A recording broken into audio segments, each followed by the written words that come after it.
Assalamualaikum warahmatullahi wabarakatuh. Alhamdulillahilladzi hadana lihada wa ma kunna linahtadiya laula an hadana Allah. Asyhadu an la ilaha illallah wa la syarika lah wa asyhadu anna Muhammadan abduhu wa rasuluhu la nabiyya ba'dah.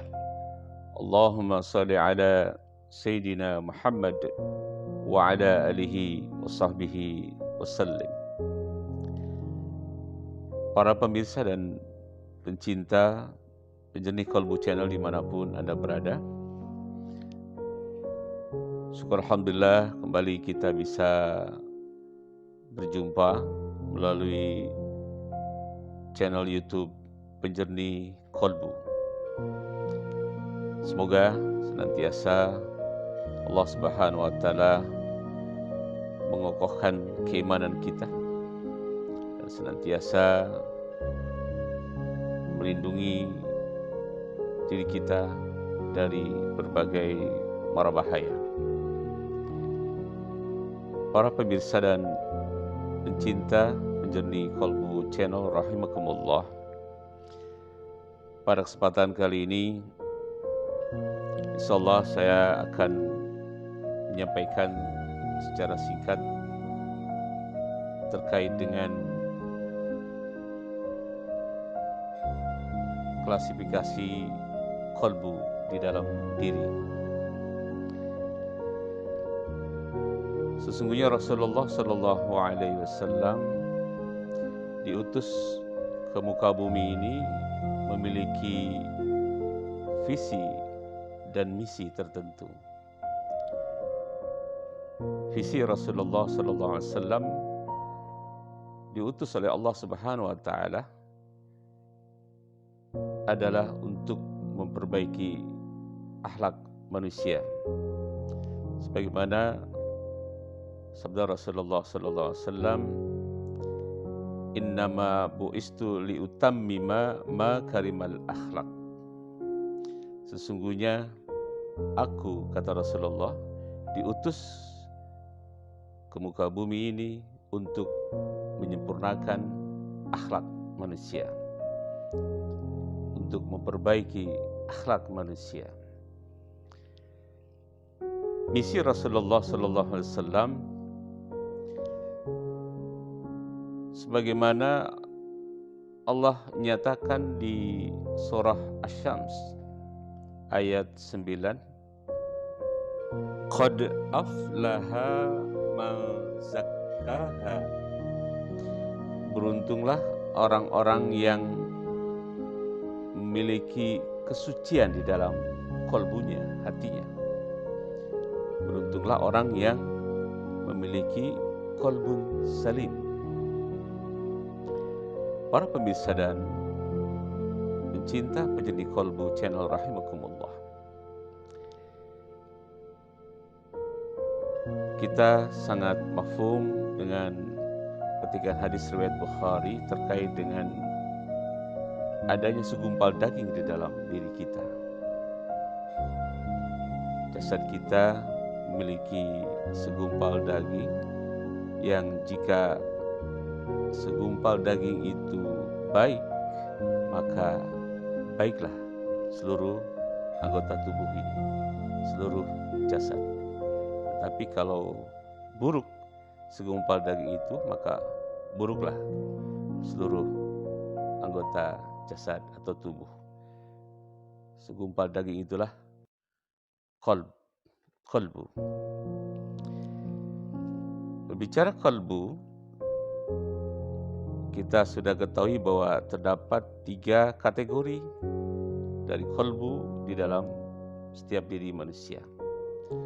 Ada kategori kalbun salim, ada kategori kalbun marid, dan kalbun mayit yang ketiga.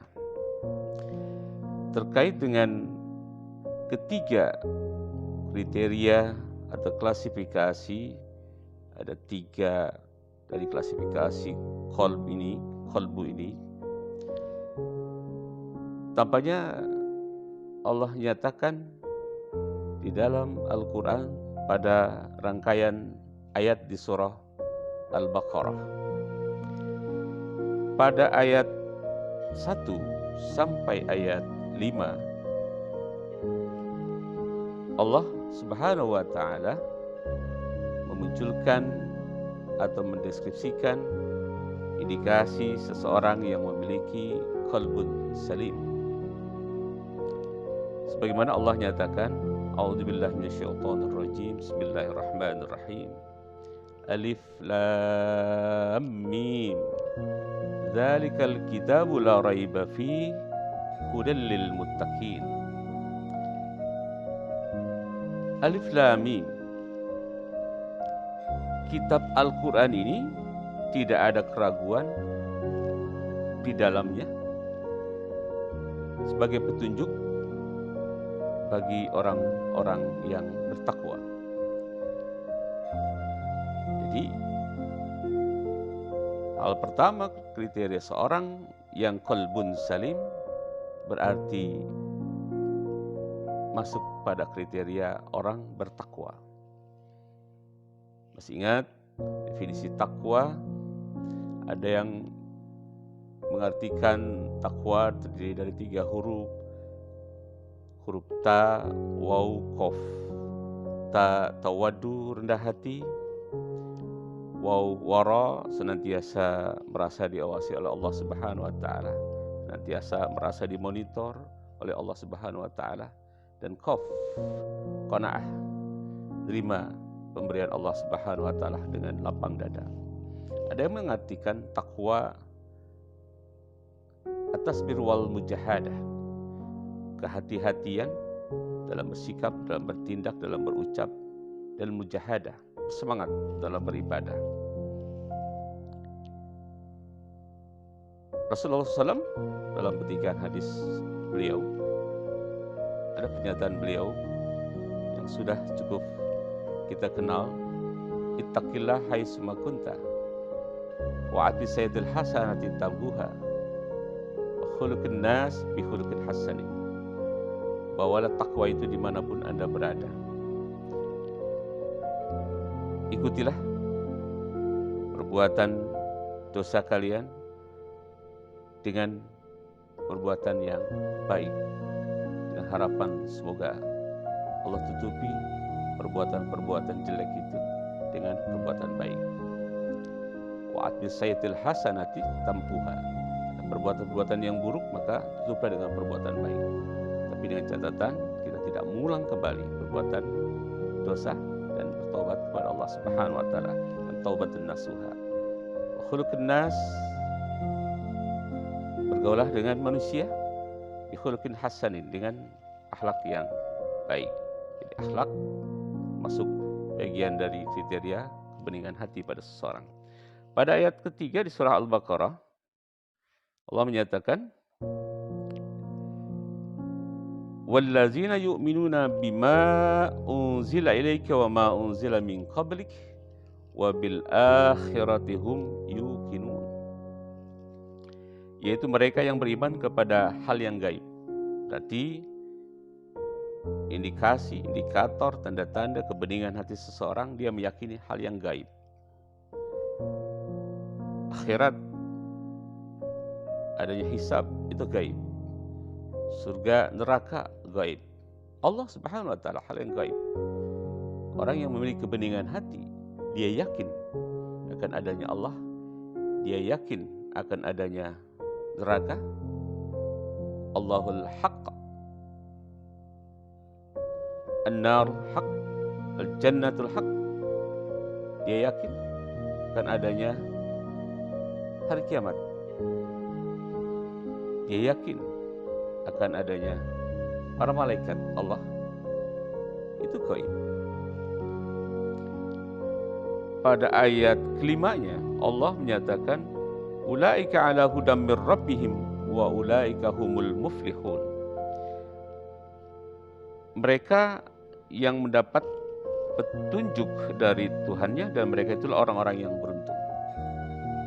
Jadi kategori yang diuraikan Allah Subhanahu wa Ta'ala, orang yang qalbun salim. Pada ayat ketiga, yang Allah nyatakan bahwa mereka itu beriman kepada yang gaib, kemudian melaksanakan salat, menginfakkan sebagian rezeki yang telah Allah karuniakan kepadanya untuk memberikan kepada orang lain yang berhak menerimanya. Itu merupakan kriteria dari qalbun salim pada diri seseorang. Dan ayat keempatnya, kategori qalbun salim Allah nyatakan ini menjadi kriteria berikutnya adalah mereka yang beriman kepada Al-Quran, meyakini Al-Quran. Wujud keyakinan kepada Al-Quran tentunya tidak sebatas yakin Al-Quran sebagai firman Allah, tidak hanya sebatas yakin. Al-Quran ini merupakan wahyu Allah yang diterima oleh Rasulullah SAW. Tetapi orang yang beriman kepada Al-Quran adalah mentadaburinya, tilawah Al-Quran di dalamnya, berupaya memperdalam pemahamannya, menghafal termasuk tahfizul Qurannya, tahsinul Quran, membaca dengan benar, dengan baik, dengan tajwid, tools, alat untuk membaca dengan tahsin di dalamnya, termasuk tajwid, ilmu tajwidnya, kemudian mengamalkannya. Itu bagian dari meyakini tentang Al-Quran sebagai firman Allah. Dan pada ayat kelimanya Allah menyatakan mereka itulah termasuk orang-orang yang beruntung. Itu kategori mereka yang memiliki qalbun salim, hati yang bening.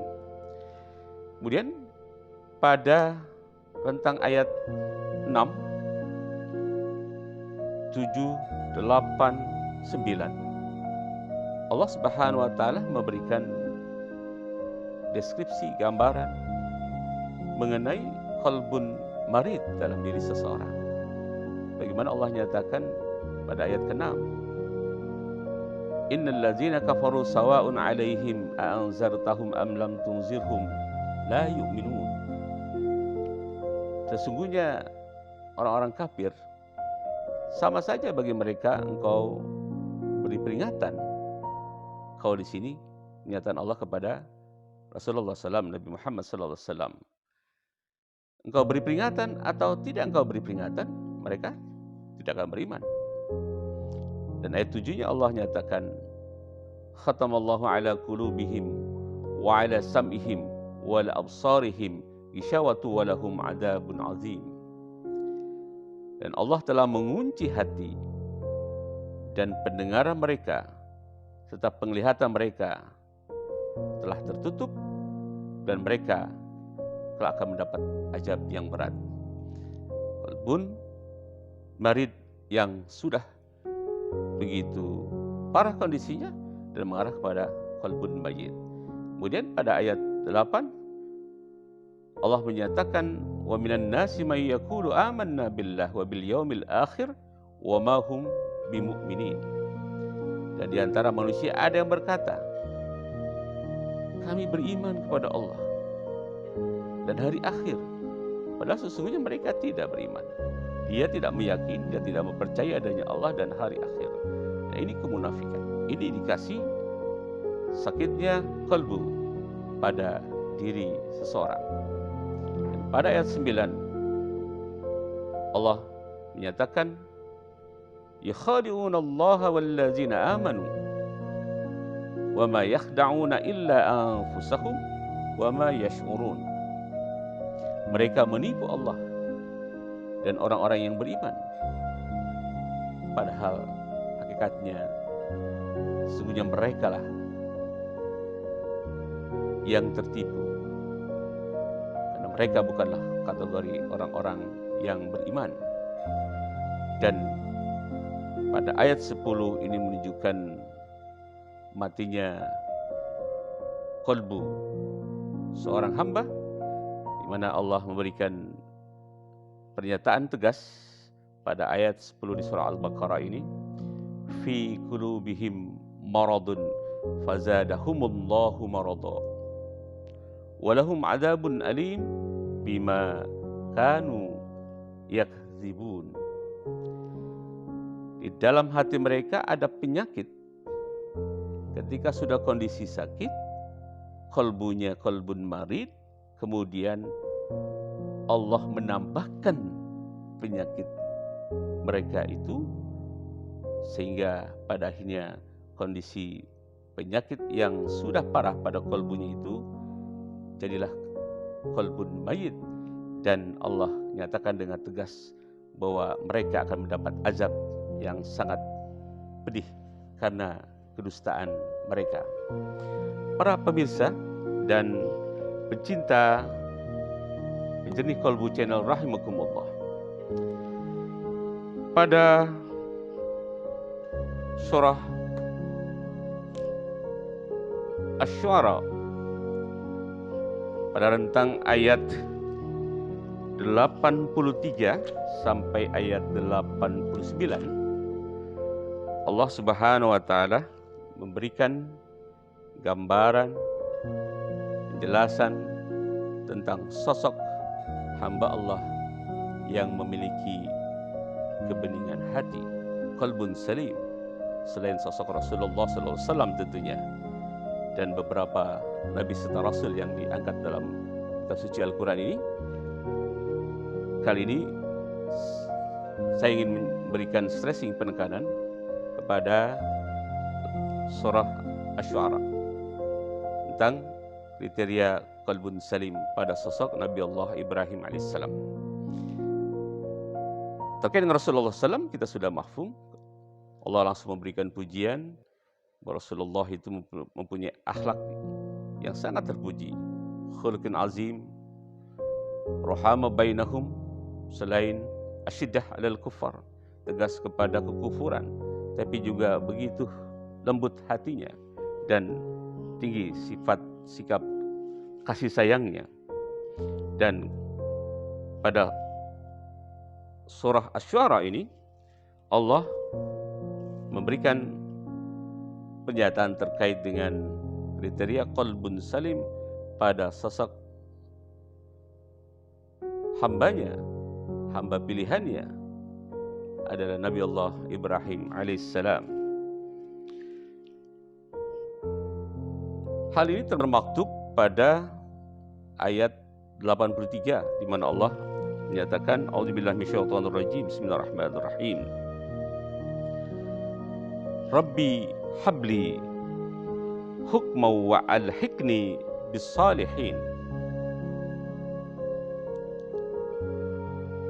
Ungkapan Nabi Allah Ibrahim alaihissalam yang memohon kepada Allah Subhanahu wa taala agar Allah memberikan ilmu kepadanya, dan Nabi Allah Ibrahim alaihissalam memohon agar Allah memasukkannya ke dalam golongan orang-orang yang saleh.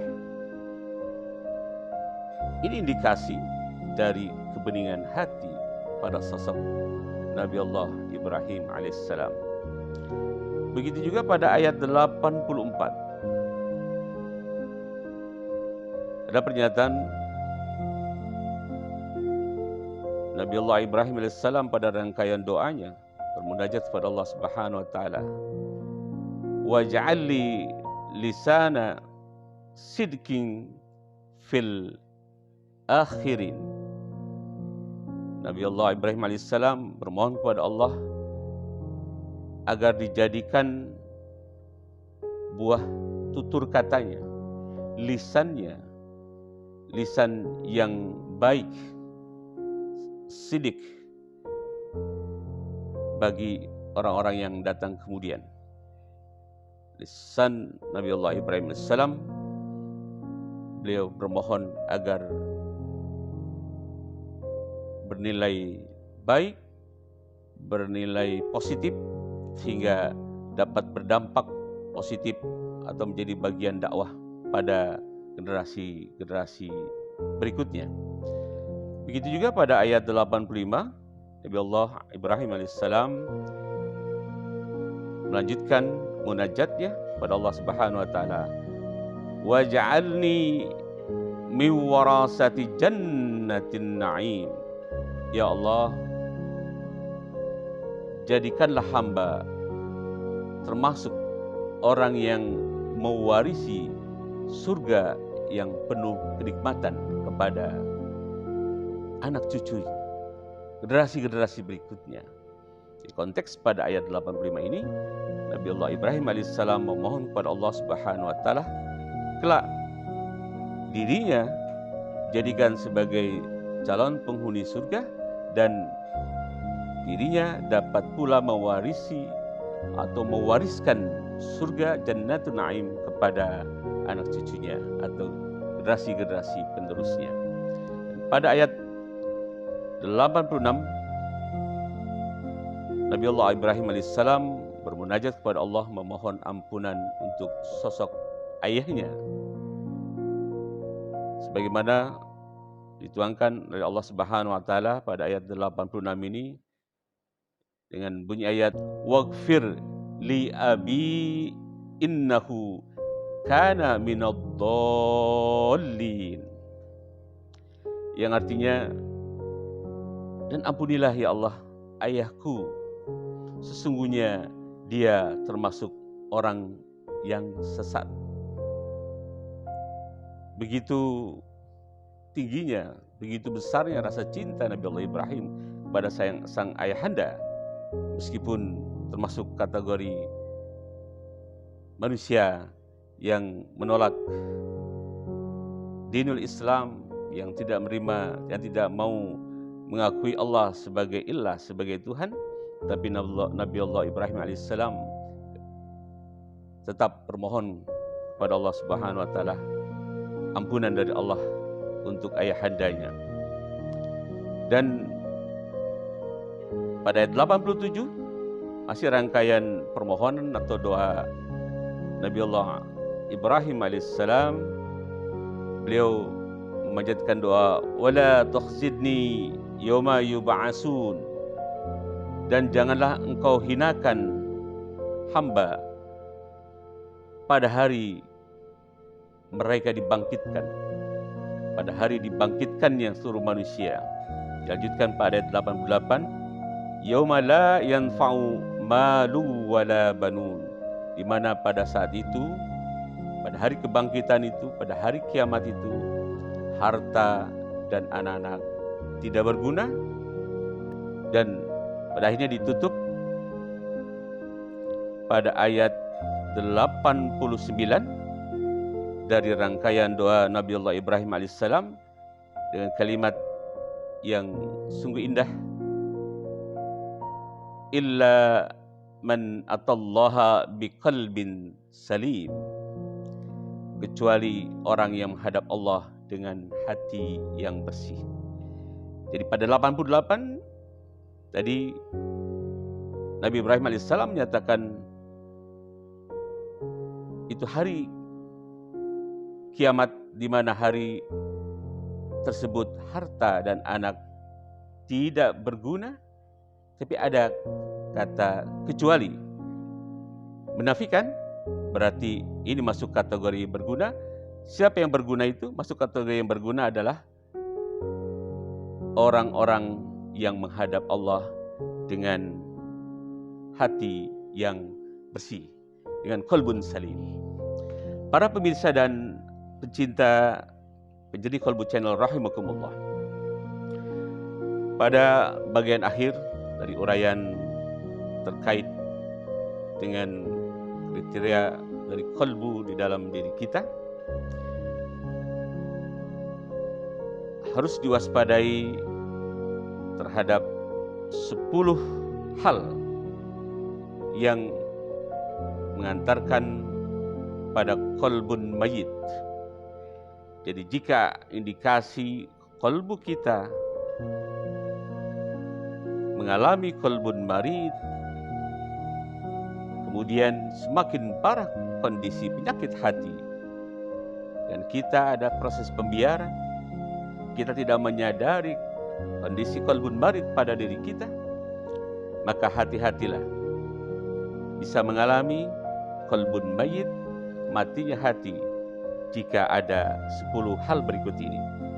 Yang pertama, jika ada indikasi kita mengakui bahwa Allah sebagai pencipta tapi kita tidak menunaikan hak-hak Allah.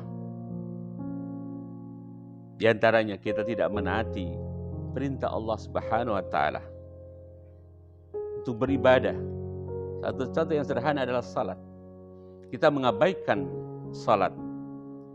Jika ini terjadi, indikasi pertama, maka kuat qalbu di dalam diri seseorang yang sudah mulai meninggalkan salat dengan sengaja, melalaikan perintah Allah Subhanahu wa taala, indikasi qalbunya mati. Terkait salat,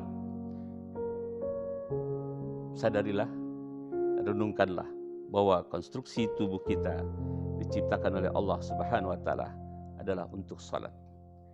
Amati pada setiap persendian di tubuh kita, persendian pada lengan, pada bagian pinggang, pada persendian bagian lutut, dan bagian organ tubuh lainnya itu didesain oleh Allah Subhanahu wa taala untuk melakukan gerakan-gerakan salat.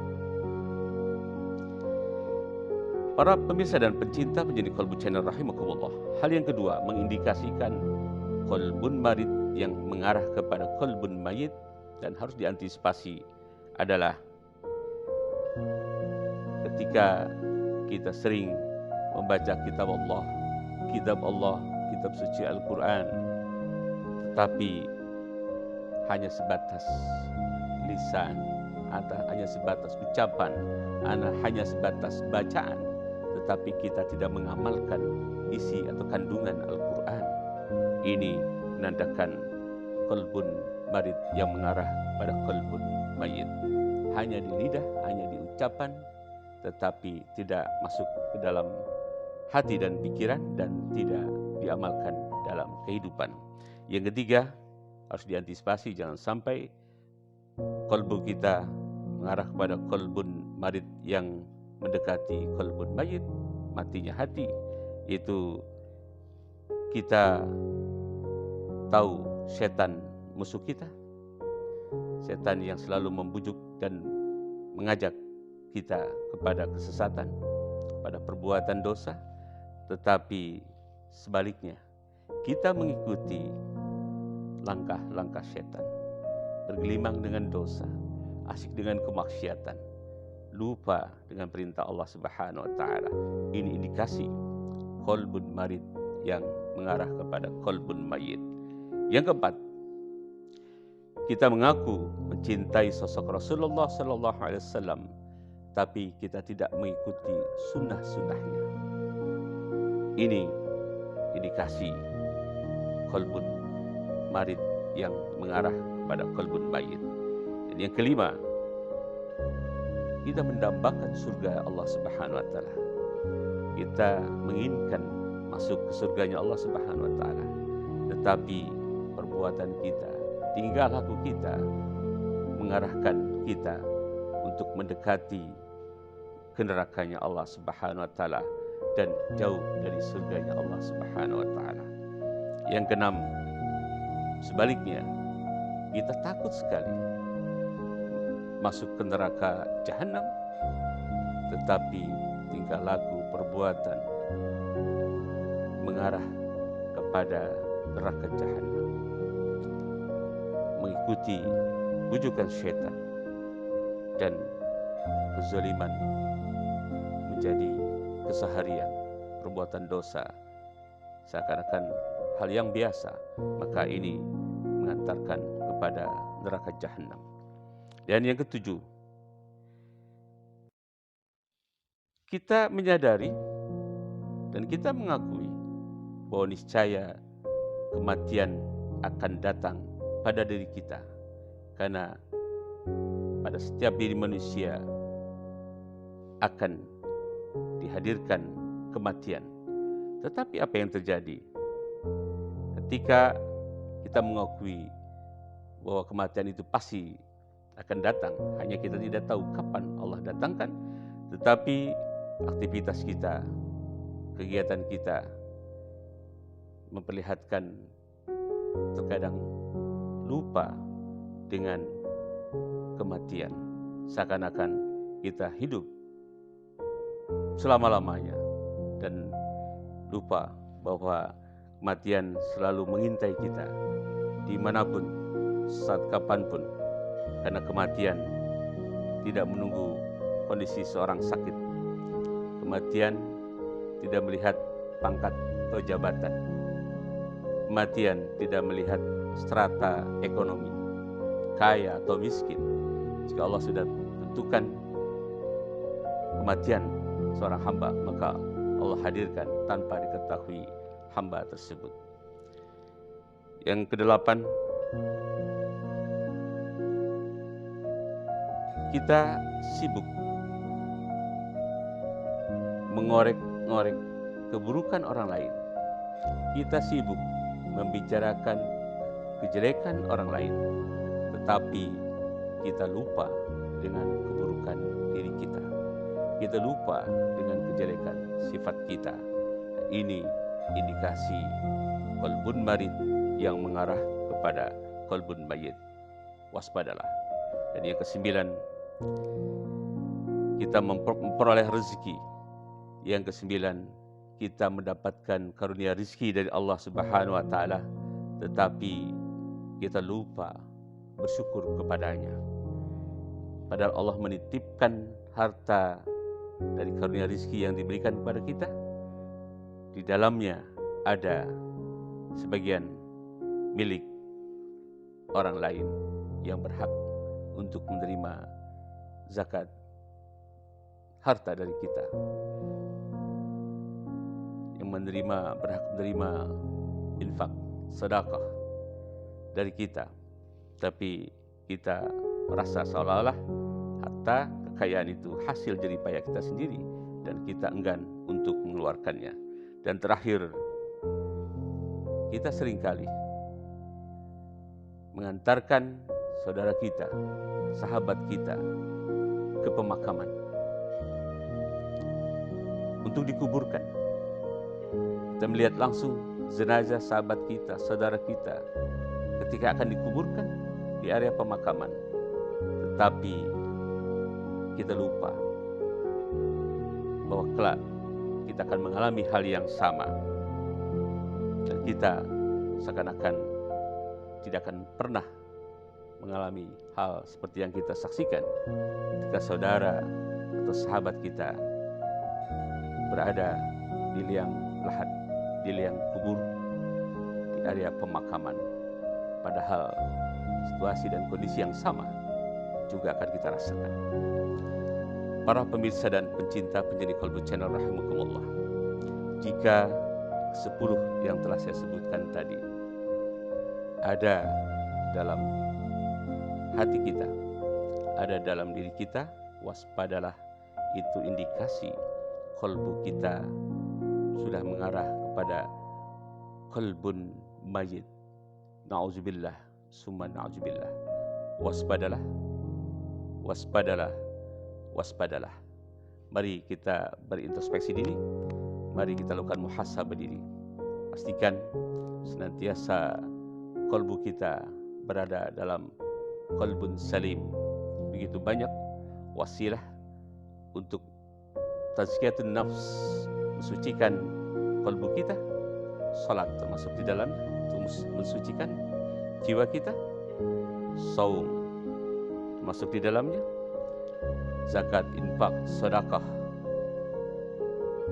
itu sebagai wasilah, sarana untuk tazkiyatun nufus, termasuk kita ikut mengantarkan saudara kita ke pemakaman. Tilawah Al-Quran, zikrullah, itu merupakan wasilah bagi kita untuk tazkiyatun nafs, pembersih jiwa kita. Semoga senantiasa qalbu kita berada dalam qalbun salim. Demikian, semoga ada manfaatnya. Wallahul muwafiq ila aqwamit thariq. Wassalamualaikum warahmatullahi wabarakatuh.